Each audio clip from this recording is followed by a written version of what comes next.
Всем привет! Есть такой перфоратор Bosch. В нем перестал работать ударный механизм. Разберу и выясню, в чем причина.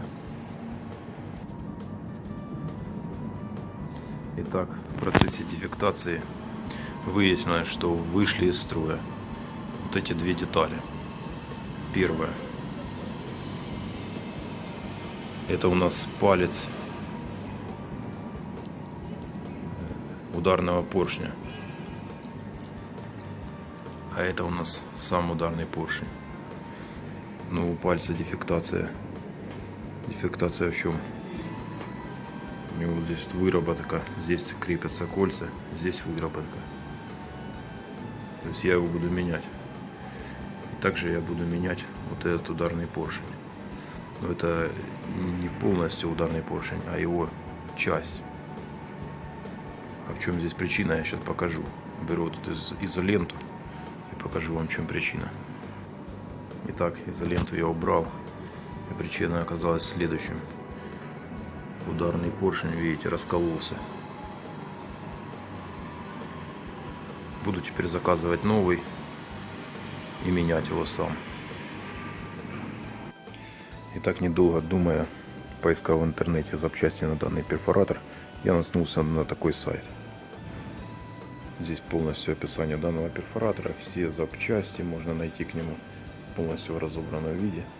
Я определил, что мне нужна запчасть 26, ударный поршень, и 26/9. Так, сейчас посмотрим, сколько они стоят, подойдут ли они мне. Вот они, наши все запчасти. И нахожу я. Вот он, мой ударный поршень. Стоимость его 860 гривен. Сделаю побольше. Вот он состоит из двух частей. Одна у меня рабочая осталась, вторая раскололась. Буду заказывать в сборе.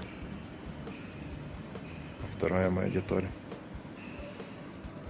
Поршневой палец. Стоимость 142 гривны. Всего мне ремонт обойдется в 1000 гривен. Стоимость нового перфоратора составляет в данный момент 5500 гривен. Я сэкономил прилично. В сервисном центре взяли бы с меня, не знаю, порядка, наверное, 2000 гривен за работу. Мне это обойдется 1000 гривен. Поршневой палец, вот он. Вот такой вот он, размер его. Все делаю заказ. Получаю материалы. Собираю перфоратор. Итак, собрали мы наш перфоратор и проверяем его после сборки.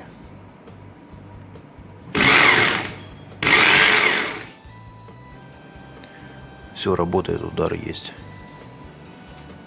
Всем, кому видео интересно, лайк и подписка. Всем пока.